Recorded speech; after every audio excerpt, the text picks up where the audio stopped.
Ho, ho, ho, ho, and Merry Christmas. This is the Buttons, Clicks, and Sticks podcast. I'm Jacob, and with me is Jeroen. How are you doing today? I'm doing absolutely fantastic. Sweet. I'm still a bit full from my Christmas dinner. Yes, because it's Christmas. It's not at all the 15th of December. No. Because we're not pre-recording this because you're going somewhere. Nope. Where exactly are you going? Well, I'm glad that you asked. I am going to America. America. 2 days' time. Ooh. Flying to California to escape the cold winter weather of Europe. And you fly straight into the rainy season of California. They've been I read some things. I do follow some people living in San Francisco, and it's apparently been really rainy, and people have like freaked out about it. But like sandbags. Yeah, but San Francisco is quite a ways away from where I'm going. Yeah, it's like California, I guess, is like the size of Sweden. It's 10 times the size of the Netherlands. Oh yeah. Yeah, so it's different climates, and because it rains in one city doesn't mean it rains in all of them. That's science. True. So you're going away, which means we can't really record a Christmas episode around Christmas time. So instead, we're going to record it now on the 15th of December, and when you hear this, it's probably like the 21st or 22nd. I haven't decided yet. It depends. So if there's any like amazing big piece of news that we miss, it's not because we ignored it, it's because it hasn't happened yet where we are. But exactly. Yeah, but the positive thing is I think we've invented time travel. Because we're speaking in the past to you in the future, or you're listening to something live in the past. Is it live though? I don't really consider it live. Who knows? We're not streaming this. We're recording it and then uploading it. You just made a good point. I would need to check. I am recording good. That would have been quite unfortunate if you weren't. Yeah, you don't want to speak for like 1 hour and 30 minutes and be like, shit, this didn't work. Well, you can always do it again and do it better. That's true, but I might not listen to it immediately, and then I'd be home alone with you in California. It's time to party. California, in the city. Okay, I'm not gonna sing. It's not my talent. I wasn't going to say anything, but yeah. My brother did suggest that we'd sing the entire podcast. I don't think that would work very well at all. I have a lovely singing voice, obviously, but I don't think. Yeah, me too. Which is usually when I go in my car and I have the radio on and I want to sing to one of my favorite jams, such as Karma Chameleon, I will boost the volume so high that I can't hear myself sing, because that way it makes me sound like perfect. Boy George, like Boy George. Yes, I was gonna say his name because I knew it was something with George, but then I forgot the rest of it. How did you forget his name? It's like he's an icon. Yes, but I forget many things. I forget to go to sleep. I think we've all been there. I think so too, and I actually had that problem yesterday when I was playing Far Cry 4, which is the game I've been playing, except for falling back into Crusader Kings 2 again, and playing way too much Crusader Kings, and a little bit of Dota on the side. Can I just point out that I really like that segue? That was a really good one. Yeah, I didn't even plan it. It just happened. Wow. I'm impressed, Jacob. I'm impressed.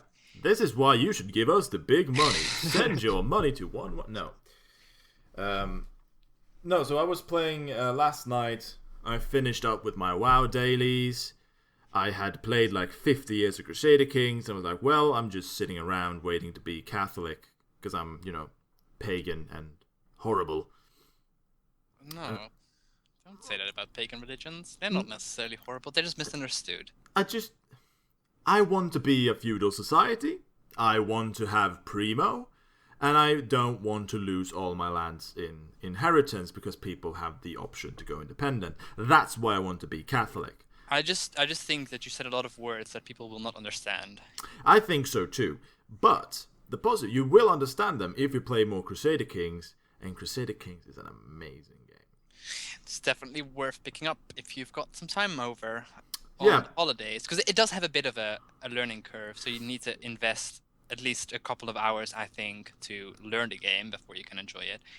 But once you do, it doesn't really have a learning curve. It has a learning wall. If you are able to scale that wall, then it's just really easy once you understand the mechanics of how things work, sometimes how you can exploit the system. But once you have that knowledge, you can just start playing on your own, and you're going to figure things out, and it's just going to be easy peasy. And a great time. You were saying that you've played a bit of Far Cry 2, a bit more Far Cry 2 than you had. No, Far Cry 4. Of course. Yes, I started playing again. Yes, or continued playing yesterday. The first thing is it's kind of hitching up for me, but that might be because of my settings. So I've done some. I've optimized it with the GeForce experience, and we're gonna see if that works out well or not. But yesterday I just had that feeling where like I don't really want to sleep or stand up or do anything else than play more Far Cry. Like it really got its hooks into me. And I got attacked by eagles. I think I maybe wasted like 50 bullets trying to shoot eagles that attacked me. I went hunting for some goat-like thingies, so I just rushed after them with an AK and shot them to death a million times to make a new wallet. Because I already had 250,000 Kurati bucks, or I think they're called Kurat rubles. I think is the currency, but I like Kurati bucks more. Yeah. And just did some things like that. It just looks really good, that game. So you've not really been playing the campaign. You've just been chasing animals around. I did one campaign, and that was an interesting thing, because I rushed in on a meeting, and there's these two characters. I think one's called Sabal, and the other's called Adasti something. Anyways, and one was like, we need to save our people. They're being attacked at this camp. And there's like, well, we need to go to these camps and go intel, because that's going to help us in the war effort. And you get to choose between them, and the one you choose kind of becomes the leader of this rebel group, the Golden Path. And you get missions. You get other missions than if you pick the other one. Yeah, that's interesting. And apparently there's going to be more choices, and the story's going to play out differently. And, I kind of like that. I like having a choice. But yeah, so I picked up a mission, and then I found some, like, really makeshift helicopter and flew away. And sitting up in that helicopter staring down at the world really makes you appreciate how beautiful that game is. And then I kind of went and killed a lot of hunters, which are like these sneaky enemies. I shot them all, and then I flew back home, and I began hunting animals. And I think that's what I'm going to do, because I'm going to hunt as many animals as I can to get like my loot bag up, because that thing fills up in like 2 seconds.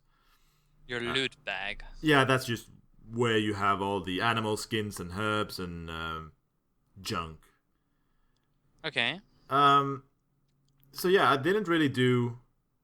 There's one thing that's really nice, and that's I play with mouse and keyboard. If you click in shift, you get auto drive. So you can just put a waypoint down and then click down shift, and it'll drive the entire distance like on its own. Like in what's that game called again? Where you're the private detective. L.A. Noire. Yeah. No, wait, you're not a private detective in that one. You're a private detective. You're not. That's the game I meant though. L.A. Noire. Yeah. Where you. I don't know why I thought it was a private detective. Because he's a detective, and he, You're typically. I mean, if you imagine the scenario of these games and stories, they are always these private detectives that. Yeah. That have their office in these shady, smoke-filled rooms where barely any light comes through the windows. They're like, hey, Missy. She walked into my office one day wearing a dress as red as blood. I thought, she needs my help. Exactly. That game is also really good. I started playing that on PC again just to see how pretty it was, and I guess I should finish it up again one day. But I played it through like 2-3 times on the 360 when it was new. Yeah, I always thought that those faces looked a little bit Uncanny Valley-ish. Yeah, like they're good, but they sometimes they just. It's really impressive, but then you see where it's like, this is technology. Yeah. When it's like, I'm saying something, and then it kind of like snaps back into I'm in normal mode again, or I'm in lie mode. Yeah. But I really like that game just because it focused on finding clues, trying to solve cases, instead of like, here's your gun, go shoot things. Of course, there was shooting, but that never felt like the primary goal of it. And no, exactly. That was refreshing. But yeah, in that game, you could tell your partner to be like, you drive, I'm gonna sit and read. And have a conversation with you. Yeah. Also, the auto drive in Far Cry 4, it doesn't really care. Because I was driving down the road and there I ran into some rebels fighting these like royalists. Yeah. And I jumped out, shot them all, and they're like, oh, thank you. And I'm like, yeah, give me the money. I jump back into the car, press auto drive, and he just boosts over a woman standing in the middle of the road, like one of the rebels celebrating. Like, okay, so it's like cruise control. It doesn't drive the car for you, still need to be there, but, you know. Just be careful with rebel ladies standing on the road. Yeah, it's just really nice because you can fast travel to some locations, you can't fast travel to everything, but it's just nice to be like, I can sit in the car and look at this beautiful. It's there because you can shoot from the vehicle, so you can kind of like let the car drive whilst you look out and shoot enemies. Yeah. But I just like to sit there and look at the world because it looks really good. You can fast travel to certain checkpoints, right? You can. Yeah, like there are these things called outposts that you liberate, and you can fast travel to those. It's like the big hubs are the ones you have fast travel to. But I was going to some farms yesterday because I was trying to find pigs to murder because I need pig skins to make my next loot bag. And I just didn't find any pigs. But I did find some royalists attacking this lone rebel, and they kind of set fire to an entire farm. And I was like, well, that's just not great. I'm just going to shoot you all now. That's friendly. Yeah. But yeah, after playing it yesterday, I was just like, well, I kind of want to play more. But it was nearing 4 a.m. and I could barely keep my eyes up, so I went to sleep. You did the wise thing, you went to bed. At 4 a.m. So it's like, yeah! I mean, it's better than 6 a.m. It's better than 5 a.m. True. Maybe. Just frame it in a way that makes you feel good about yourself. But at least I'm not something. But yeah, I think that's all I've played, except then for CK2 and Dota 2. And World of Warcraft. And World of Warcraft. I was gonna play some more online, like play some real matches in Dota 2, because I've been playing a lot of bot matches with my brother and his girlfriend. Mm-hmm. But my internet service provider, Telia, their DNS server has been attacked, so I haven't been able to connect to some web browsers. And I've kind of been scared that it was something more than the DNS server, so I haven't really dared to go online and play matches, in case I get that disconnected and abandoned. But is it because of the Pirate Bay? I don't think it's Pirate Bay this time, because they've been trying to attack EA, I believe, and EA in Sweden, their ISP is Telia. I think it's I don't really know. I think it's Russians trying to take down EA. Yeah, because EA is American. I don't know. It's the only thing that happened was like me on Friday evening being like, okay, internet is busted. I'm gonna go sit down and watch half a season of Brooklyn Nine-Nine, and I thoroughly enjoy that because that's an amazing TV show. But yeah, that's all I've done for the past 4 days since we had our last podcast. Or I mean, since the last 10 days. Since the last, more than a week ago. Yeah, long time ago in the early stretches of December. What have you been playing? What have I been playing? I have been playing a bit more Sims 4. I've been playing Crusader Kings 2. Mm-hmm. Very little World of Warcraft. Yeah, I'm not seeing you online a lot there. No. I have to be. I'm going to be honest. I'm kind of bored with it. Yeah, I'm beginning to feel that as well. Sadly. I could probably get into raiding because my guild is raiding and I have a slot to come. But I don't know. I kind of want to do the raids. But it's like, I don't want to log in for anything else. I don't want to do the dailies. I don't want to do my garrison anymore because I'm done. I'm bored. I don't want to grind up the reputations. I don't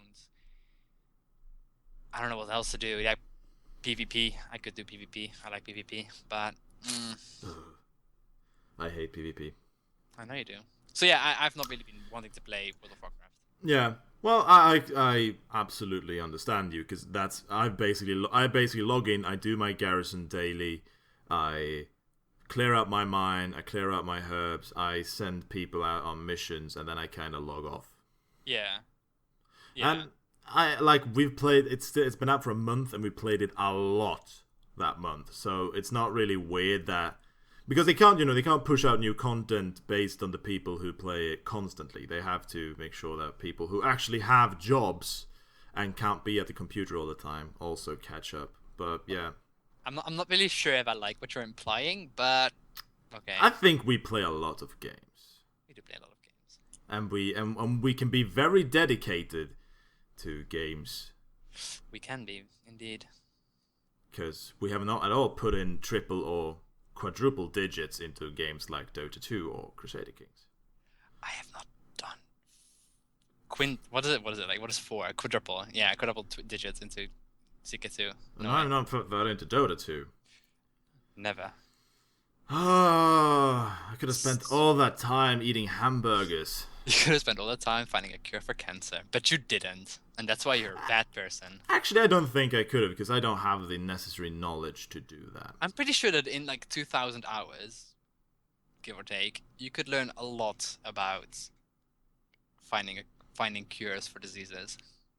Use a chainsaw and cut it out of someone. It's a bit extreme, but yeah, maybe that'll work. If I don't like the person, we can use a chainsaw. If we like the person, we can be a bit more gentle. We can use, like... scalpel. As they do. Yeah, maybe. So yeah, I've not really been playing that many different games as well. I ran into a rather annoying bug. It's not really a bug so much as poor game design in The Sims 4, where there's a cache of 180 characters. And if that cache is filled with 180 Sims, including dead ones, the game will automatically every day purge homeless, non-player Sims. Huh. Which means that you end up with, a lot of dead Sims that you can't interact with. And if you interact with the non-player Sims that do spawn, you will lose all relationships you built up with them because they just get deleted. That sounds really weird, because won't that just imply that in the end, it's just going to be you and all these dead Sims? Yes. You're basically alone in the world. Yeah, because story progression in Sims 4 has been... Because people who have played Sims 3 will know that story progression in The Sims 3 kept filling your world. Like, Sims would move out, new Sims would move in, they would have children, they would age and die, and the children would live on. But in The Sims 4, you do have new Sims moving in. Yeah. But there is no childbirth, etc. The Sims just age and die. Well, that's very current of people not having kids. It's very current. It's very topical. It's very... I guess people have a lot of kids still. It's just... It kind of depends where. Yeah, that's true. But yeah, no, it's not good, because it makes the game more difficult to play. It's silly... What it is The Sims 4 has been made to be optimized, right? To not run as laggily as The Sims 3 did, because The Sims 3 was, especially at the end of the cycle. Yeah, those 30-hour load times. Yeah, it was incredibly laggy. So they didn't want that. So I understand that they are doing everything they can to purge these unnecessary sims, but yeah, it shouldn't. They said that it shouldn't work like that. They said that if you build up a bit of a relationship with these NPC sims, that they wouldn't be purged, or shouldn't be purged, but they are. So it's going to be interesting to see if they address this issue in the upcoming patch next week. I mean, they have to. That just seems like a silly thing. It's been going on since October. Yeah. I imagine that maybe not a lot of people notice it, because I still don't. There's this... I like the divide in Sims play. Some play just for the story of like playing the sim, and some play it just for building houses. Whilst I'm kind of in the middle. I like building houses and I like playing. I like being the sim. Yeah, I like being a sim, but it happens really fast. It happens after, like, it happens in the third generation. Yeah, that's not a lot. Give or take. It's pretty fast within a single game that you run into this issue. But yeah, it's gonna be. Let's see if they're gonna fix it. I mean, they could just make the cache a lot bigger and give that a setting, being like, do you want us to save like 1,000 sims? Then we'll do it. If you don't, we'll throttle it. And they should probably just constantly remove dead sims if you have a small cache like that. If a sim dies and it's like the first sim to die, they should just remove that sim and add a new live one that it remembers. Yeah, because you can't interact with them unless they've got a tombstone somewhere. So if they are homeless, dead sims, I think that it should get purged after a week of them being dead or something. But that sounds so horrible. Like, you have these dead homeless sims. Let's just fucking forget about them. Remove them from memory so we can have some new people in town. Jeez. No. Just letting them pass on to their next life, okay? Oh. What's the next life of Sims? Do they get added like Battlefield? I hope not. Like, holy shit! I think that when a sim dies. What's the singular? Is it a sim? Is that a person in the Sims? I think sim is...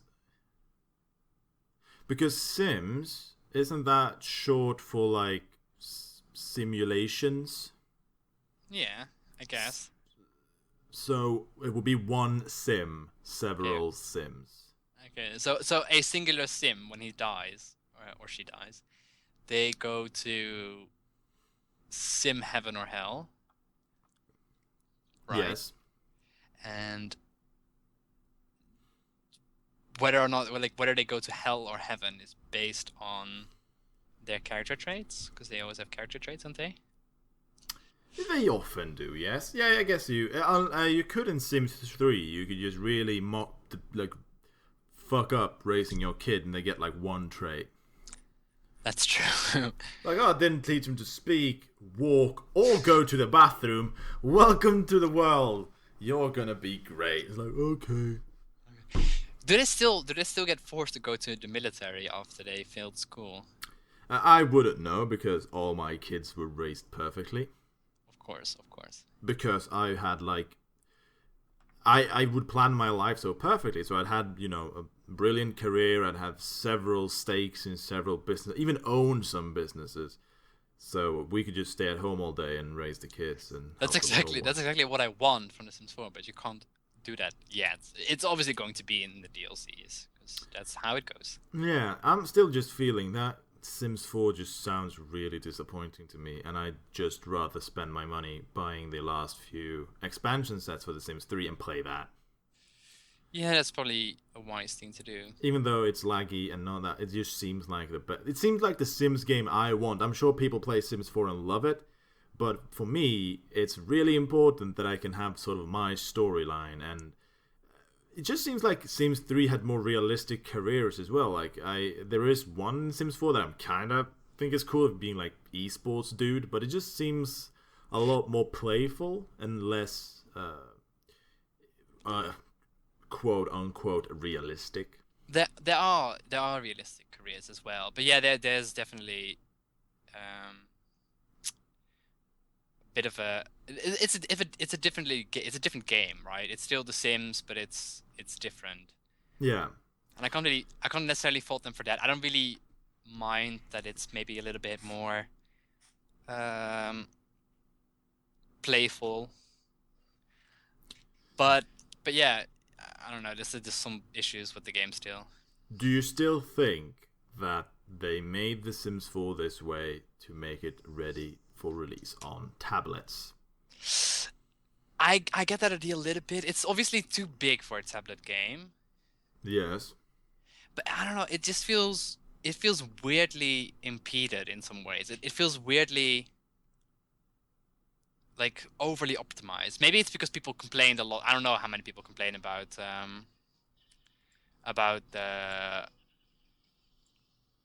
What's that music? that is the Sims music. Oh, really? I was checking to see if I could see when this update that is coming out. No, where is it?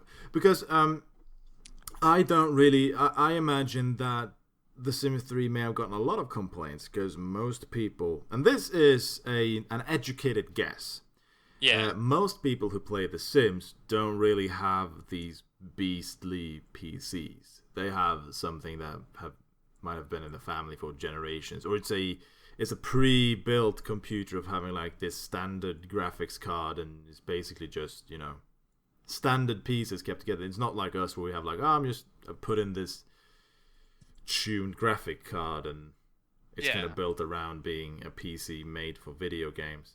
So yeah, I don't. When I'm looking at Sims 4, like removing the open world, that was one of the least, like the smallest problems I had with it. I don't mind because I really like The Sims 2. I don't mind it not being an open world, but removing things like cars and the careers not looking as fun and just a lot of things that made The Sims seem to have been removed. I don't really mind the fact that they removed cars. It just they seem kind of pointless, but I like buying a car. fair enough. I just don't. It just feels like they've neutered it a bit too much. They wanted to make it a more smooth running game, but they've done it in a way that kind of takes away from the fun, takes away from the game a bit too much. Yeah, that's a shame. I might get into it when there's a few DLCs out, a few expansions, I should say. Yeah, see what they fix, because I don't mind paying for things that I like. That's not a problem I have. There's actually a sale going on for The Sims 4 right now. Oh, really? On Origin? I'd imagine so, yeah. Cool. Well, if you're interested, that's probably expired by the time you hear this. But maybe you can go onto Origin and see The Sims 4 for a bit less. There's probably going to be a Steam holiday sale. Just talking about things being off price. They did some auction thing now where you can like sell your inventory things. They did? Mm-hmm. You can like sell cards and emoticons and things and get, I think they call this holiday points or auction points, and you can spend those points on auctions. It's I think some people have spent like 1 million points, and for one trading card you get like 20 points. So I'm not ever gonna win anything there, but the reason I brought it up was that with this auction thing, they also add a holiday 2014 sale badge. So I imagine that a holiday sale will be this year. Yeah. Which is good, because I usually, around Christmas, is when I buy games that I've forgotten about or neglected to buy during the year. Yeah, we've all been there. Yep. Oh my, I didn't... 1,100 hours of Dota 2 means 1,100 hours I've not spent on other games. So, talking about that a little bit. About Dota? What? No, not about Dota. Obviously, I don't want to talk about Dota. Yeah, that's kind of... Mike, I don't mind talking about Dota. But no, what I want to talk about was... what games might you buy in a sale? I have some games from last year and games from this year that I really want to play, and I don't even need a sale for them. I just need time. Yeah. I think one of the oldest ones would be Assassin's Creed Black Flag. I want to play, I just want to play all the Assassin's Creed games because then I can be an Assassin's Creed expert. I even want to play Unity. They seem to be rolling out a big patch for it, so that's another game I'd like to play because it's Assassin's Creed. I can enjoy some Assassin's Creed. I can't. I have to say, not anymore. Like I have enjoyed like a good few of them. Yeah. But I'm just done. I'm just done with that format, right? It's. I mean, Black Flag. Obviously, I haven't played that, but it's obviously different. Yeah. Because it has those slightly more advanced naval battles and. Yeah, and then the story around it is not mopey Desmond being like, I don't want to save the world, but somebody working at a video game company, which sounds just really interesting to me. And I think that's why I'm doing the right thing of I'm not buying them on release anymore. I'm kind of waiting. So now it's been like 2 years, 3 years since I've played an Assassin's Creed game, and I kind of want to go stab fools again.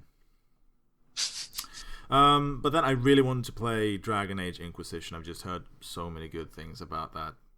I'd like to play Advanced Warfare. That seems really interesting. Good. Mm-hmm. We got that for free, didn't we? You got to play the multiplayer free last weekend. Yeah. I missed. Oh, well, not last weekend, but the weekend of December, I guess 12th through 14th. I'm not really. Can't remember which games I've not played Skipped yet. over. Yeah. Total War Rome 2. Total War Rome 2 is something I want to play. That's very true. Actually, I could just pull up my Steam wish list and see what I've added. There's been a few cool games that I didn't expect myself to be interested in, but I'd be really interested in playing them. Shovel Knight. Shovel Knight, of course, yeah. Yeah. This game isn't new per se, but it's new to Steam, and that's Valkyria Chronicles. I think that looks cool. This War of Mine was that kind of simulation thingy survival game. Yeah.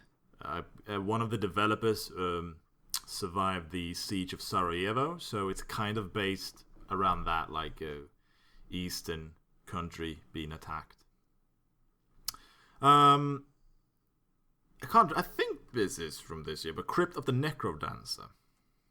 The Necrodancer? Mm-hmm. I'm just gonna quickly look it up. Yeah, it's like a rhythm game, but you fight and go through dungeons. Ooh, and I really want Wolfenstein: The New Order. And South Park: The Stick of Truth. Dark Souls 2. Divinity: Original Sin is another game I'd really like to try out. Divinity is a game that we should probably play together, because I think that game is more fun playing with one other person. Could do. It's only 2-player, isn't it? Yeah, but the game has some mechanics that have to do with arguing between you and the other person. I haven't played Divinity either yet. Yeah, we'll see. I'm usually bad at co-op games because I'm like, what's the single-player story like? But I assume that you can play both, maybe. There's no different story. It's just the same story. Okay. Well, that's a project for the future. I also want to play the Game of Thrones Telltale games, see what that's all about. I'm not really that interested in it. I've actually watched a Let's Play of it. Mm-hmm. I was kind of curious at first, and then I sort of saw that, and then I was like, nah, I don't really care about this. It's a little bit fan servicey, obviously. Of course. And it just seems a bit boring otherwise, if I'm perfectly honest. Well, it might just be... That was the first episode, I imagine. That's true. I think the episodes usually have different writers, which you could see in, like, The Walking Dead, that some episodes just weren't... Or some episodes were clearly better than others, of being like, okay, this is a cool episode. The guy who wrote this is just amazing. But yeah, I'm still very curious about that. I haven't played a Telltale game since The Walking Dead Season 1. And I still want to play A Wolf Among Us and Walking Dead Season 2. So those are 2 other games that you might buy in a Steam winter sale. Which I will buy even outside of a sale. But those are the games that I'll keep an eye out for during the sale. And if they don't come up, then I'll buy them when I have time, because it's very time-consuming to play video games all the time. But yeah, do you have any special games that you'd like to play? Yes, there are a couple that I haven't played yet that I would maybe pick up in a Steam summer sale. In a Steam summer, you're just looking for the future. I'm just looking for the future. I'm not in a Steam Christmas sale. One of them is Divinity Original Sin. Yeah. Which I haven't played yet and mentioned wanting to play. A couple of others are. This is not actually a game that you can buy on Steam, but I kind of want to buy a Wii U and then the Mario Kart 8 and Super Smash Bros. Titles. Great, then I can come by and we can play Smash together. That sounds great.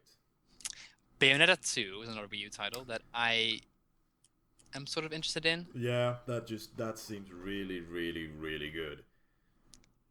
Yeah, and as far as PC games go, there's maybe a few like maybe, but I probably don't think I'll enjoy it that much. Civilization Beyond Earth.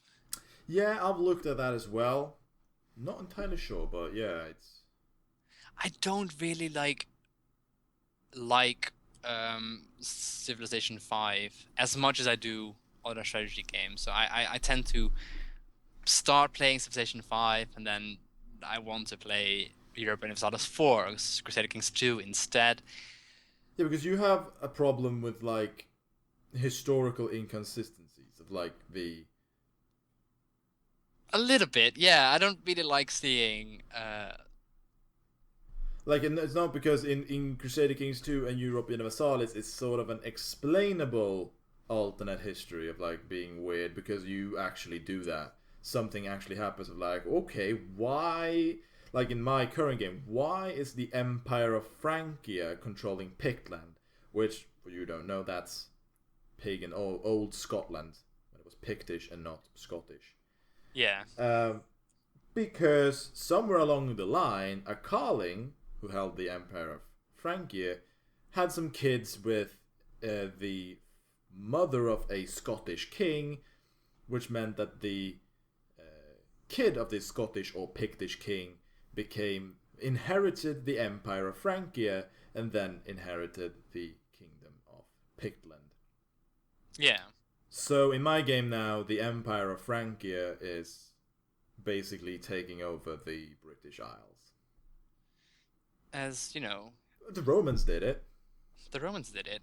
Not entirely. They didn't take Pictland. Nope. And now they've done it. So now they just have to retake Anglo-Saxia. Anglo-Saxia. Which is its official name. It's not really. Well, England comes from Anglo. Yeah, from England. But England. The Anglos, the Saxonos, and the Frisios. No, that's not them. That's not them at all. The 3 tribes, it's Saxons. It's the Saxons, the Anglos, and the Utes. But the Utes, thank you. Yeah, the Utes were a minor. Yeah, the Anglo-Saxons were the Anglians and the Saxians. Yeah. The big evil ones. Yeah, well, yeah. So to talk about that a little bit more, like I don't like seeing the Tour de Eiffel in Amsterdam, for example. It just annoys me. Of having the Kremlin in Stockholm, and that might happen. That might happen, but I don't really like how Civilization 5 is more. It's not really the same style strategy. It's more of a. There is a perfect order of things for each situation, and that's what you have to learn, and then you can just do that, and that's how you play. Yeah. It's a game about being efficient and effective rather than, having, not necessarily not having fun, because there's a lot of people that find fun in that, but it's not something that I find as interesting and entertaining as I guess that's the difference between a strategy game and a grand strategy game, which is the genre that Paradox uses for Crusader Kings and Victoria and Europa Universalis. Yeah. Might be. Yeah, I mean, there's loads of differences between the game kinds, and there's loads of differences between the various grand strategy games, obviously. Yeah. Oh, I really want Hearts of Iron 4. That might be. No, that's also a game that is not going to come during a sale, but that's a game I really want to play. I'm very interested in it. At the same time, I'm also a little bit, slightly less interested in it because of its time frame. The Second World War is not necessarily something that I find as enjoyable a time period. I mean, obviously, it's not an enjoyable time period because it was. Yes! Yes! Last time I said that World War II didn't have any casualties. Now you said that it is an interesting No. world. You didn't say that it didn't have any casualties. You said there were no evil sides in World War II. No clear evil side. No clear evil side. Which will haunt me forever. But now you've said that there was nothing that is not an interesting time period. No, I didn't say it wasn't interesting. I said it was not fun or something. I don't know. All right, yeah, because you expect a horrible genocide. Like I thought it would be more fun. That's what I want out of my genocide. Fun. You can't spell fun without slaughter. I'm not good. I'm not good at spelling. You mean you can't spell slaughter without laughter? I can. No, you can't. Laughter's like ha ha ha ha ha ha. You don't need that to spell slaughter.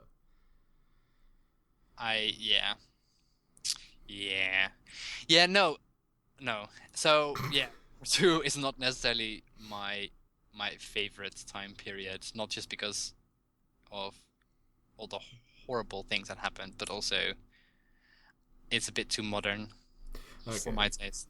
I think I enjoy the I think it's an interesting time period, and I always think alternate history is interesting, and I think they've done some cool things. They seem to have done some cool things with that game. So yeah, I agree with that.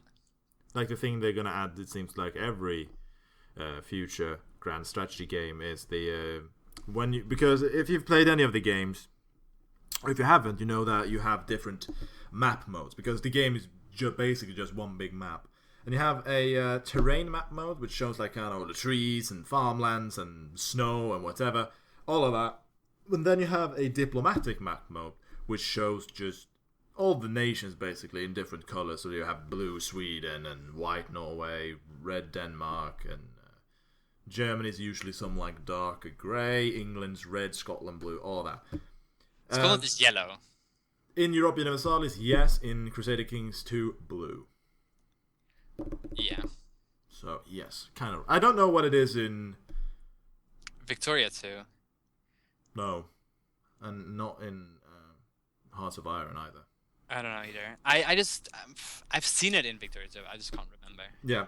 But anyway, so you usually have to go between these two if you want to see it, but most people just stick to diplomatic map mode because it's the most informative.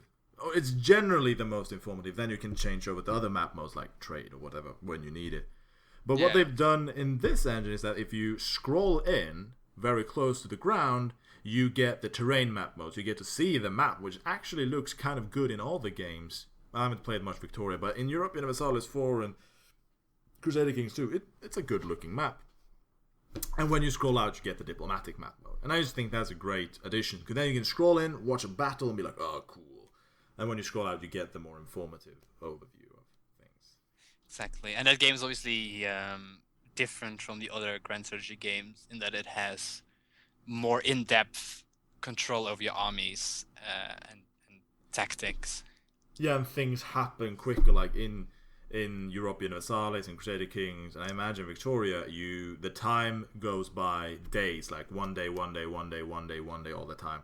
But here you go down, I think, to hours. I think so, yeah. So you can be like, oh, we're gonna attack in 3 hours. I've never played a Heart of Iron game. This looks really cool. I'm looking forward to playing it. Paradox hasn't disappointed me yet, and I hope they won't this time either. They sometimes do introduce game-breaking bugs slightly into their games, but other than that, I mean, it wouldn't be.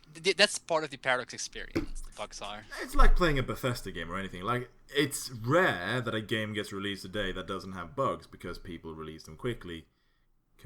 And also because the sheer amount of code that is involved in games nowadays is so much more massive than.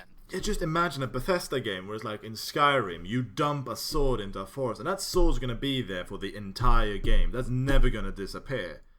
All of these objects need to have code. It's not surprising that one thing breaks. Yeah. Than if you have. But I also think it's just because there is a lot more code, there's a lot more things that need to work together, and they have less time to do it. Yep. So it's, worst of two worlds. I can't say how much I admire people who make video games. It seems like sometimes very thankless work. You've been working for this thing for years and you release into some douchebag on Twitter like, this game sucks, #Kappa. I'm gonna punch you in the face. I mean, some games do suck, though. Yes, some games do suck. League of Legends. Wow. Yeah, calling it. That's almost political. Almost. I just like good games like Dota. I am entitled to being right. Did you have any other games before we get all the hate mail from our 5 listeners who all play League of Legends rather than Dota 2? If they spent any considerable amount of time around me, they've probably heard a lot of Dota. Yeah. Which might be reason enough to hate it. Yeah. On any other games, I'm actually looking through a list of games that were released this year. Oh my. And there's an interesting thing on this list. What is that? It's a game that I also saw in a store, which I went to pick up my Pokemon game. And that's Rise. Was it the Fall or the Rise of Rome, whatever? Son of Rome, I think. No, it can't be that. I just saw it. It can't be Rise of Rome. It's Rise, Son of Rome, you're right, sorry. Yes. Yeah, that was released. Released on PC, but why? It's not a good game. It looks kind of cool. It's not terrible. It's terrible. No. It's not a good game at all. I've watched the Let's Play just because I was kind of curious, and it was like the only game that was released on the Xbox One at the time. Well, I've literally played it and I will say that it's not a terrible game. I've not played it, so my opinion is slightly less valid maybe. But I just thought it looked terrible. It's not an amazing game. It's not like, whoa, you have to buy this, but it's not as bad as other things. I just don't see the point of having a PC release for it. No. Well, it's because it's an Xbox exclusive, so getting it on a PC is not terrible, I assume. If you just get some more money from it, I guess. Yeah. It's like they put Dead Rising 3 on the PC as well, and that's something that I'd like to play. But that's a game that also came out like last year. Yeah. And I think that's what I always think of the first version of the game. That's when it was released. Any subsequent release is just an addition to this original release. So Grand Theft Auto 5 being released for new consoles this year is still a 2013 game in my book. Yes, although they're adding a lot of new things to the game, which is interesting. Yeah, but then you'd get into territory of, it's like, if you patch a game and you make it, is that like a new game? It's not a whole new game. They're adding first-person mode to the game isn't making it a whole new game. No, and it looks amazing, so I am looking forward to putting a big fat new graphics card into my computer and buying the game and playing through it again. That's another game.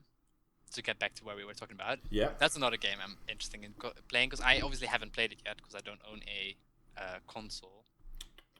I can send you an Xbox 360 if you want to, because I have like 3. No, you've got 3 Xbox 360s. You play it with that then. It still looks good. Yeah, well, don't really want to. Now we got to the bottom of the problem. You don't want to. If you want, I don't want to play on consoles. No. Yeah, there's not that many other games actually that I want to buy. I mean, Shovel Knight maybe. Yeah, there's that. It looks good. It does look good, and it has an amazing soundtrack. It does have an amazing soundtrack. I agree. Yeah. I mean, Final Fantasy, the MMO. No thanks. Is that from this year? I thought that was like last year. Is it? I'm not really sure. You can get those big mech suit things from Final Fantasy VI as a mount in that game. That's kind of the only reason I would want to play that. Of running around being like, doo doo doo doo doo. Was that Final Fantasy 14 or 13? The MMO? Yeah. Isn't it 15? Or is that... Ooh, I don't know. 11 is an MMO. 14 might be an MMO. There was one that they had to like apologize for because it was so terrible, which was years ago. And that's probably 11. And then they made a new one. Yeah, because why the hell not? You've got Make to have an MMO. That's easy peasy. You have to have an MMO, otherwise you're not legit. Then I am anxiously waiting for the Crusader Kings MMO. That would be amazing. That would be kind of cool. I mean, they can't do multiplayer right now anyway. Is it still broken? It's interesting because they actually talked about it a little bit in a stream where they're saying that they're completely changing all the base codes, which means I'm not sure what that means actually. They just said that they have the biggest team working on Crusader Kings 2 at the moment, like bigger than any at any other point in time. The team is now bigger than it was ever before because they are rewriting the code. And I'm not sure what that means. Maybe they're doing it so that they can have a EU4 style multiplayer, which is slightly more stable. It obviously still has issues because Paradox multiplayer just does. Well, I think that's another one of those issues. There's a lot of information in those games, and you have to send that to a lot of different points and make sure that every phone gets the same information. I think it's probably not super easy. Because I imagine they don't have like the WoW service tucked away somewhere. No. It has to be. It's like between two computers. It's not going via there. No, it's not. Yeah, it's hosted by us. It's not dedicated somewhere. No. They used to have dedicated service. I think. Yeah, they used to have dedicated service, but they don't have anymore. Then the game became popular. And then they couldn't do it. It's probably just our fault. It's like, well, our computers suck. Maybe I'm not really sure, but yeah. So that's interesting because they're obviously not going to do massive new DLCs. I don't think they will. Which is another point I touched upon, that they don't want their expansions to be called DLCs. They want their cosmetic packs to be called DLCs and their expansions to be called expansions. Yeah, I think that's fair. I can. I mean, some expansions were actually expansions, such as the Old Gods, but I don't really think that Sons of Abraham or the upcoming expansion, quote unquote, Ways of Life is really big enough to be called an expansion. Well, that all depends. Like, if you look at how DLC started, it was just these cosmetic things. Yeah. And I think it's just, to keep them separate of being like, well, this is actually new gameplay things. Like, even if Sons of Abraham and Ways of Life seem a lot smaller than something like Old Gods or Charlemagne or Republics, it still adds gameplay, whilst the other things, the DLC, the cosmetics, they just make the things look better. Yeah. So I can see that divide, and maybe it has something to do with internal things of being like, yeah, we want to see what makes us more money. Like, we can't say expansions and DLC are the same thing, because different teams or different taxes, who knows. Yeah, well, obviously, because they do have like a dedicated DLC team, which in their terminology is mostly cosmetic, so it's mostly graphic design people, I'd imagine. And then they have people working on the expansions, which is mostly events in this case. I'm not sure if they're going to... They actually... And I'm just like, picking everything apart that they're saying, even though they're not saying anything. They did say that possibly theocracies are going to be playable. Ooh. Possibly. Which is interesting, because I'm not sure how they're going to make that work. Since none of them are lowborn, but yeah. Well, historically they weren't. In this game, they are. In this game, they are. But they could do, maybe, change it so that it follows history slightly more. That, bishops are the third brother, the third sons, of mighty rulers. Yeah. It's interesting. Yeah. So one final game One before we final move game. on. Yeah. One final game. Plants vs Zombies Garden Warfare. Well, that's your choice. I just wanna experience it. I don't really, I don't think I'll invest much time into it, but I just want to experience it. Well, I won't join you for that because that's one of the games I've been looking at. Like, nah, that's not something I want to do. But yeah, That's fair enough. Plants vs Zombies in third person pew pew. Yeah. Yeah. Well, that was a large segment. We've been talking a lot about video games. I was thinking, if you have an idea, of one game that you've played this year, one game that's stood out or you would just recommend to someone. A game that I've played this year that I would recommend to someone. If you need to think a little bit, I can talk about a game that I've played this year that I thought was kind of cool. Well, go on ahead. I'm very curious. Yes. I actually played a game called Always Sometimes Monsters. It's an indie game, and it was really interesting. You start the game off picking a character, and you can sort of pick any ethnicity or gender that you want, and then you pick a partner. And you kind of go. The entire game is like you break up and you try to get back to your partner who's gonna marry someone else. So you're gonna be like, oh shit, I need to break this up because I still love you. Yeah. And apparently the game is gonna treat you differently based on who you are.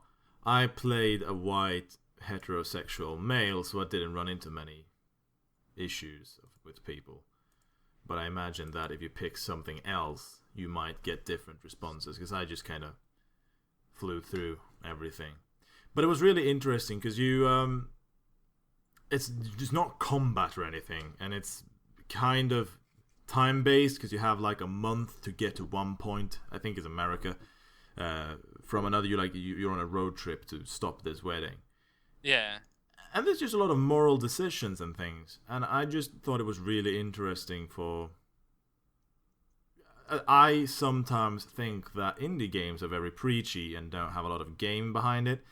But this was just a game about talking and making decisions, and I thought it was kind of cool. And apparently I put 7 hours into it, so it's not super short either. Not super long either. Not super long. It felt good. I think I screwed up on my final decision, so I was like, damn it, I probably could have done this all better. So my ending was super depressing, and I kind of wanted to go back and change it, but then I was like, nah, I'm gonna let this be my story. But yeah, that's just one of them that stands out that I'd really recommend playing, because it's an interesting story, and it would also be cool if someone picks something different than I am and tells me of their experience, because that's what the game promises, that you get treated differently by the world, but depending on how you look. That's very interesting. It's a bit it's taking a risk, actually. Probably, yeah. But that's what indie games can do, in a sense. And That's this true. time they actually... Because my problem is usually when they try to be super preachy, it's like, well, that's just... you're not right. Or you are so preachy that it's like, oh, the only thing right in this world is what I am saying. It's like, well, your game about sitting on a beach is not really that. I don't want to spend 20 euros on that. This game is actually, at the moment... Crap, can't I see the... 10 euros. I think that's actually quite steep for 7 hours. But I haven't played the game, so maybe it's worth it. I enjoyed it. I don't know. Okay. I thought it was really cool. Maybe something to look out for then in a sale. Yeah, if you feel like it, I would recommend just spending 10 euros on it, but that's me. Do you have any game? There's a couple. Obviously, I would always recommend Crusader Kings 2, but I won't do that now because that would just be. It's also not a game from this year. It's not a game from this year. Again, I would recommend playing or buying is Banished, actually. Yes, that was an interesting game. It's a very interesting game. It's a city builder, but not really. It's more of a sort of city survival game. Yeah. That makes sense. You for people that don't know, you get start off. You can have a few choices between more difficult options and less difficult options. But you start off with a small community of people that have been banished from their home world, for whatever reason, and they have to survive. They have to build up a new civilization of a kind. Yeah. So yeah, you start off with collecting lumber and berries and hunting the wild, and then you start building your farms and your markets and your town chapel and your graveyards. Yeah. So you move along from just surviving of the wilds to surviving of farming, and you go from wooden buildings to stone buildings. It's a good title. It's not that expensive, and there's a few good hours in it, I would say. Yeah, I enjoyed what I played of it. Definitely, I think it also had a really cozy aesthetic. It does have an amazing aesthetic, especially during the winter, which is one of these kind of difficult periods because you have to manage having enough firewood so people don't freeze to death. It's more difficult to get food. It's definitely a pretty realistic game. You that's why it's not really a city builder like the Sim, what is it, the SimCity, Cities XL, Cities in Motion, I guess are the ones. Yeah. It's not really like that. It's really a city survival game. It's challenging to survive. Yeah. There's a lot of things that could go wrong. Yeah, I now I kind of want to go back and play it. Maybe that should be. I think the last time I played it was I played it almost a year ago. I remember because I played it when Sweden was in the Olympic hockey finals versus Canada. I was playing it and listening to the hockey game on the radio because I'm 67. I think that was the last day I played it because then Sweden lost and I got all depressed and went and ate hamburgers instead. Yeah, that sounds about right. But yeah, that's a good game. I would go with you there and recommend that as well. If you want a city builder, but also more about managing the people and survival than just building more houses and pulling out electrical cords. Exactly. Because what happens, I know in Cities XL, what kind of happens in the end is just being a traffic manager. Because that's the most important thing of being like, well, I need more industry. Sure, you build industry, you build commerce, you build housing. And the thing that always screws up is traffic. You need to build more roads and make sure that people can get to where they want in some sort of efficiency. Again, maybe that's a comment about city management. That traffic is the one that always screws us.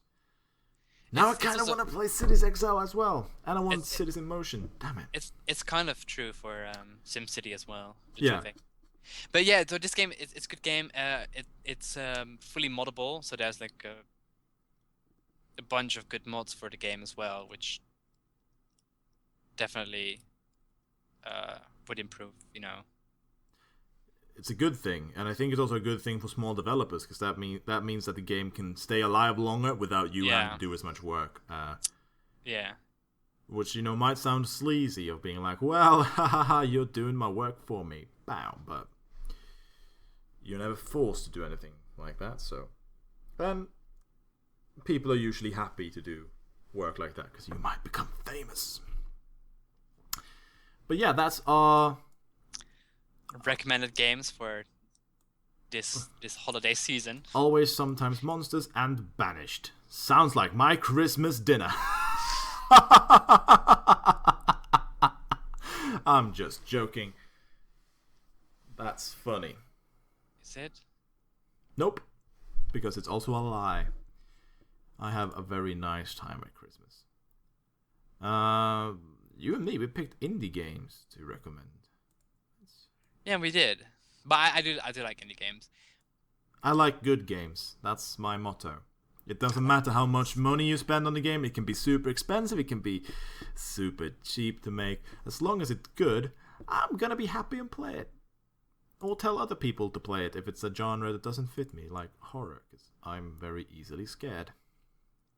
Tell me about it. I am very... I like watching people play horror games because it's fun to watch people be scared. I don't want to play them myself. Okay, I'm just very gun shy, so usually in these horror games, there are loud noises in tandem with a scary thing happening, and that's probably what scares me the most. Not the actually scary thing happening, but the noise. Yeah. Because I get scared when someone comes and rings my door because that noise is really loud and I don't expect it. That's why I always open the door and sweat and go, oh, hi. Don't do it again. Okay. I might edit in and just up the volume for that segment. I'm not gonna do that. That sounds like way too much work. Yeah, don't. Yep. But yeah. Let's move into some news. Is there much news? There isn't much news, but we'll start out with a shout out for Adastrian and Dorothea. Thanks for listening. That was oddly sexual. Oddly sexual or very sexual? I didn't get the voice I wanted for the sexual. It just kind of faded out. I mean, you have the voice of an Olympian god. You don't really have to try very hard to make it sound sensual. Aw. Put my thunder down, mortals. Is that a quote from Zeus from Dota? Nope. I was gonna. It was kind of. But I like Zeus. Thunder of the gods. I don't really like him. If we're going to talk about Dota 2, should we? Probably. Should we open this can of worms? I don't really like him because of his ultimate ability. It's just. Yeah, but that mean you don't like him because he's a douche. It's a great ability. I love playing it because I like watching like my friends fighting with an enemy, and then just when he has low health, popping the ult and be like, "Hey, a kill!" Sweet, yeah. Thanks, dude. But the amount of burst you can do, delicious. And playing it against like stealth heroes and dewarding, it can be delicious. He's obviously a very good hero. He's a very good hero, and I yawned. That's what you get if you go to bed at 4 a.m. That's true.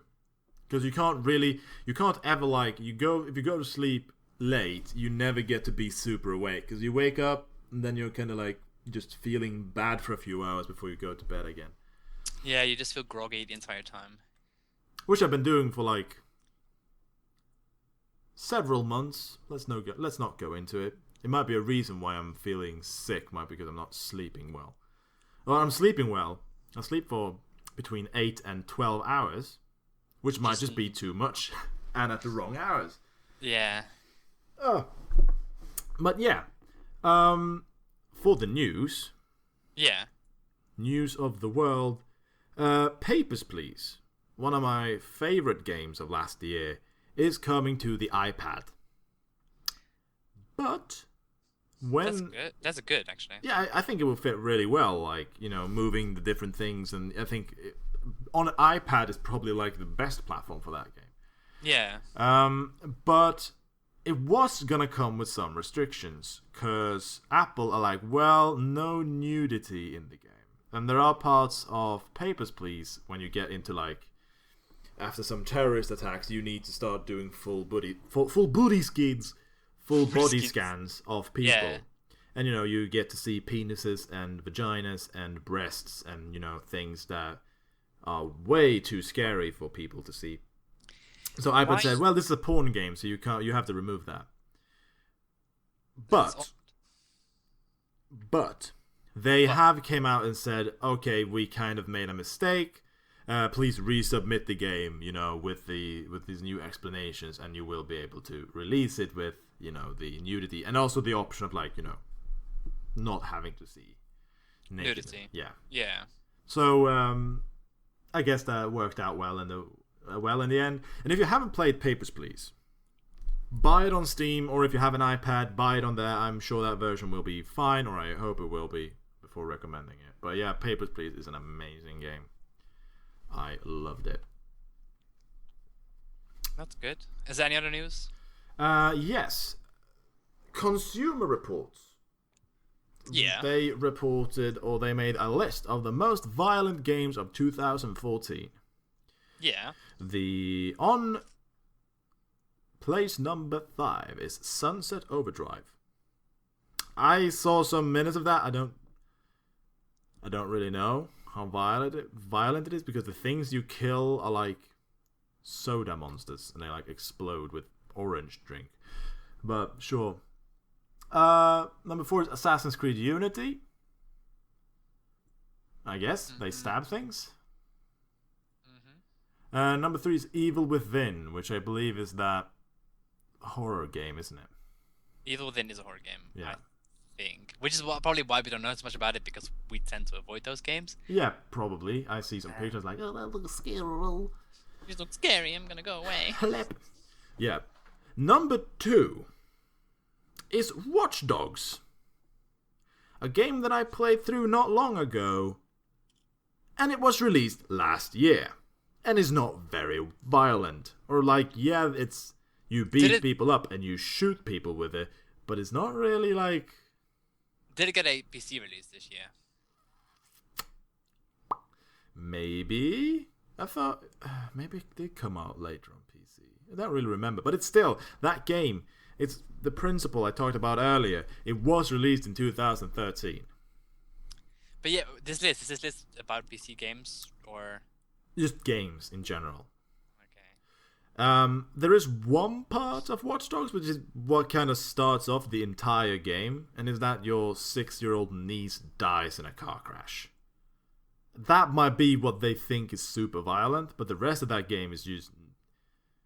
I mean, you could put... Advanced Warfare is probably more violent, because that game is all about shooting. But that's not on this list. Watch Dogs is, and I think that's weird. But this list is probably for parents to be like, which games shouldn't you buy your kids? And hey parents, I got a big tip for you.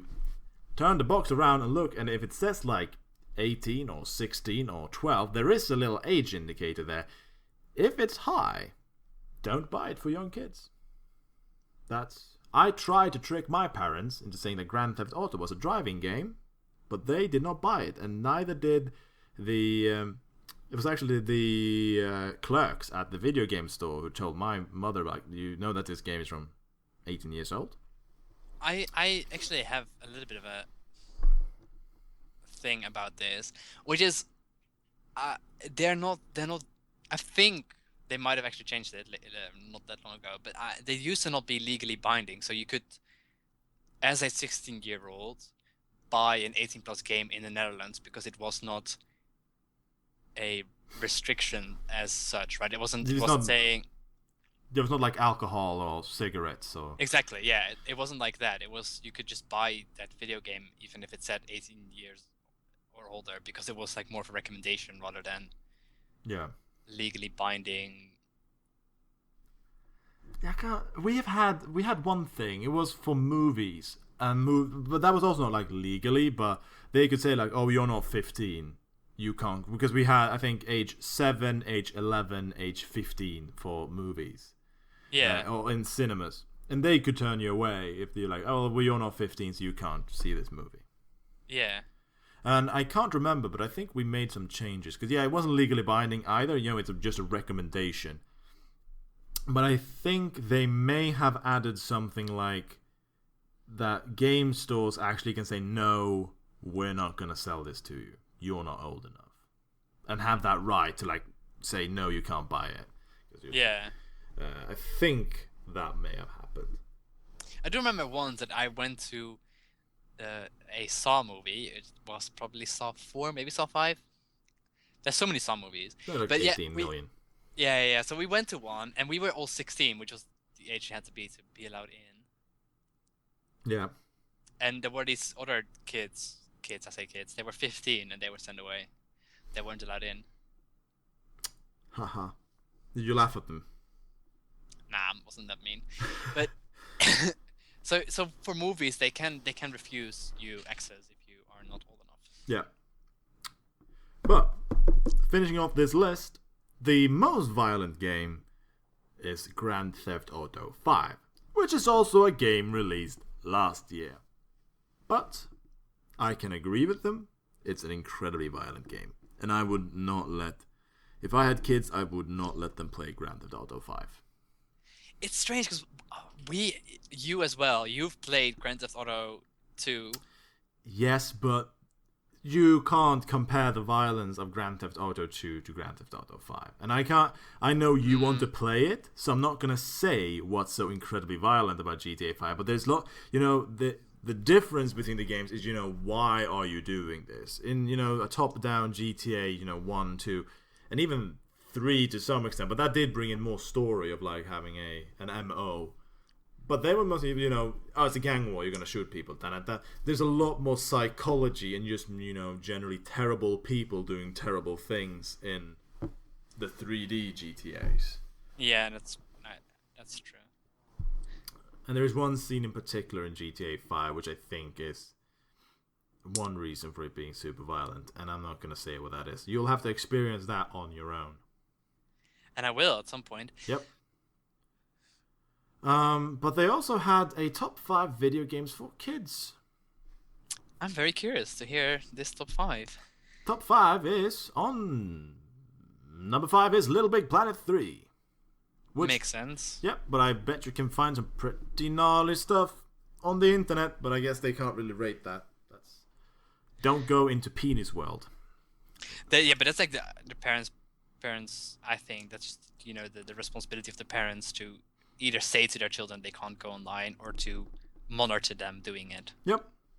You can listen to our podcast for the best recommendations, or go to bcscast.tumblr.com/ask if you have any questions about what video games you might want to buy for a relative, for yourself, or recommendations in general. For your friends. For your friends. No, we don't have friends. That's a bad thing. Our listeners might have friends. Oh, that's true. That's true. Other people may have had more success with this. Number 4 is Super Smash Brothers. Yeah, that's probably a good kids game. I think it's very interesting because Smash Brothers is... I keep saying that stuff is interesting. I should stop doing that. Smash Brothers is often considered by, hardcore fighter games players as being a kids game and not being very serious and all that. Yeah. But at what was it in America? What's that competition called? Where all the fighting games... Evo. That was the most popular game of them all. That drew in the biggest crowd. Yep. The most, enthusiastic viewers, and it was also an amazing match. Like the finale of the Smash Brothers competition was absolutely glorious. It's worth watching. Yeah, I don't think that's like... it's like, if it's a kid's game, it's usually more accessible. Because you can't make it as hardcore as something like maybe... I don't like the term hardcore, but... as technical, maybe, as a Street Fighter or a Mortal Kombat or something like that. So a lot more people can play it, a lot more people can get to a competitive level without, having to invest $1 million out. And it's probably just an easier scene to break into. You're gonna run into Street Fighter and all the misogyny. I'm gonna say that that's not true. I think that Smash Brothers is an incredibly complex game. No. If you get down to it, it has it does an amazing job at offering this sort of entry level, easy to learn, hard to master. I think that's definitely true for that game.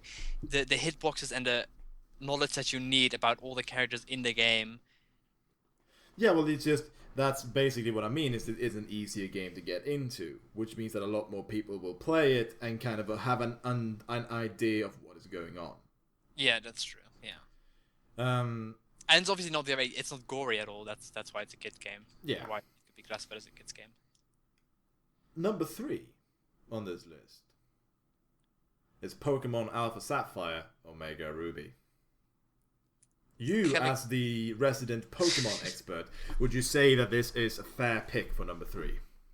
Yeah, like I said, the game does hold your hand a little bit, so it's definitely a game meant for kids, right? And Ridrid, you said that in the last episode. If you want to hear more about that, go listen to episode 1 if you haven't. I did say that. Yeah, it's definitely a kids game. It's a good game. I mean, obviously, the whole concept of Pokemon, if you get down to it, is a little bit fucked up because they do want to flood the world. That's pretty extreme. I mean, the villains are always pretty extreme, but the fact that you're making animals fight each other, it's also, as a concept, maybe a little bit messed up. Nope. But yeah, no, it's a good game. I agree with that. Good. Otherwise, we'd have to write a letter of complaint to them saying, like, no, it should be number 2 instead of Disney Infinity 2.0. I haven't played that. Have you played that? I have not played that. I imagine it's not. It's for a slightly younger audience than. It's also a bit way to say, kids games, because obviously, children are the ones that develop the fastest. There's a huge difference between a 6-year-old playing a video game and a 11-year-old playing a video game. Yep. Even if they are both considered children, it's probably a game for slightly younger audiences than Pokemon or Smash Brothers, but probably good. Probably kids up to like 40 years old. 40 years old. And in the vein of Disney Infinity 2.0, number 1 is Skylanders Trap Team. Which is, those games, they have similar concepts of you buying figures and putting them on a thingy, on a portal, and putting them in the game. Yeah. Which probably, it's an amazing game for kids because it's basically crack cocaine. They want all those Skylanders. And it's an amazingly good game for the developers. You can buy, imagine if you buy like the Infinity thing, you have like presents for years to come of the game, so it's interesting. You can buy more figures. Yeah. Time and time again. They've also done those figures for the Wii U, haven't they? The Amiibo figures. Yes, yeah, the Amiibos. Amiibo, yeah, like Amigo, but with a B, because why? Yeah, but those are more like, put them, I guess, like... They're very interesting, though. They're a little bit expensive, I think. Yeah. They're more expensive and like somewhat cheaper. I'm looking at it online. They also have like special capabilities, such as saving your data. You can save your statistics from Smash Brothers, for example, on those things, and they work together with like a lot of different games. So they're not just for this one game, for this just Skylanders. They can be used for several Nintendo titles. That is a cool concept. It's a matter of how many developers can they get on board to develop for this specific Wii U thing. Yeah. Which I guess basically you hope you kind of want the Nintendo titles, so maybe all of them will have them. They probably have yes, you need to do this thing, or there are not that many third-party developers for Nintendo anyway, are there? Not with games that you want to play. Bayonetta is like one of the... Or Bayonetta 2 is like one of the ones that you really want. But most of them, you get sometimes you got Call of Duty 4 for Wii, and it was a terrible thing. Yeah. Yeah. So those were, what Consumer Reports thought of video games for the kids. If you want to know what we think, you've probably heard it, but if you have any other questions, like I said, go to bcscast.tumblr.com/ask. If you need any help with the Christmas shopping, which I guess you probably don't need because this podcast is going to come up very... I mean, last minute Christmas shopping is the thing that people do. True. I just try to stay away from it. Yeah, it's probably better to be a little bit more proactive about your Christmas shopping. But who knows? One last short piece of news, which is an interesting tidbit really, was that the Xbox One has outsold the PlayStation 4 in the US and the UK for November of this year. Which is not surprising. It is kind of, because the Xbox One had a really rough start, and the PlayStation has had a lot of goodwill but The Xbox does have better titles.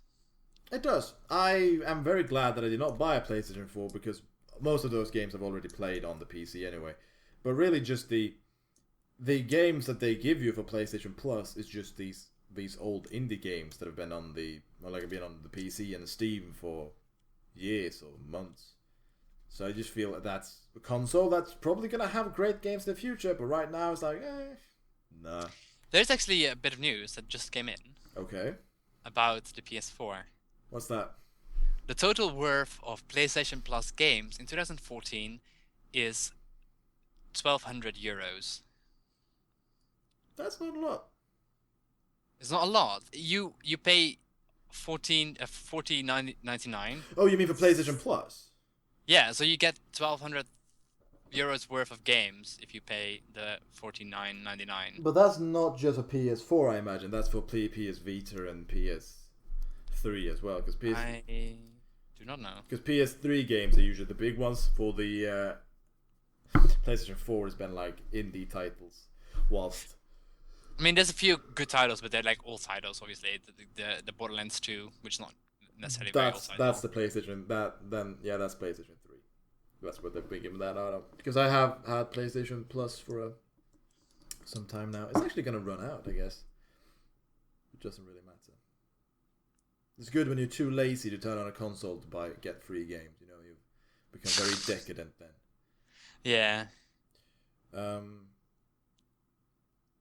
Yeah, PlayStation Plus seems like a good deal. I've not seen too much from games with gold, but I guess that's probably not terrible at all. Yeah, that's kind of all, I think, for this Christmas episode.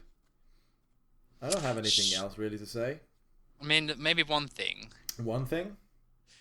As you know, after Christmas you get New Year's and you get a new year. Yeah. Which means new games. It is new games. That's true. What are you looking forward to in the coming year? Witcher 3. Which 3 are you looking forward to in the? Witcher 3. Oh, Witcher 3. Witcher 3. Hearts I of thought Iron. it was a good idea to actually keep it at 3. Okay. You can have 3 games that you are looking forward to. Okay, then it's Witcher 3. It's Heart of Iron 4.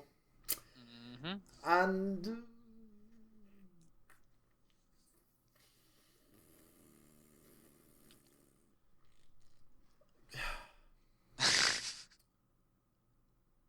man, I'm not even really sure what's even gonna be coming out in like next year.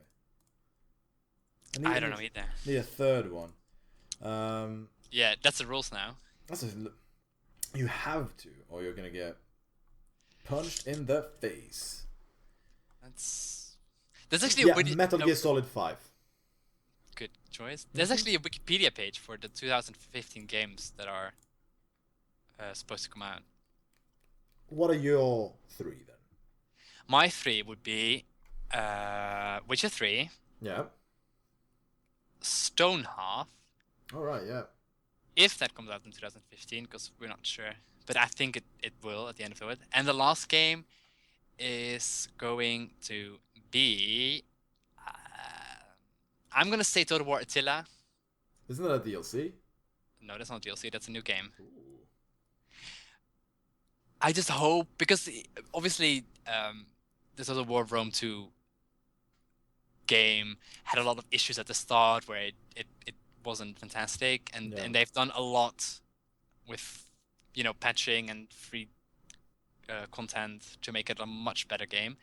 So I hope that they learn their lessons and that Total War Attila will just be good from the start. That is the dream. Games being good from the start.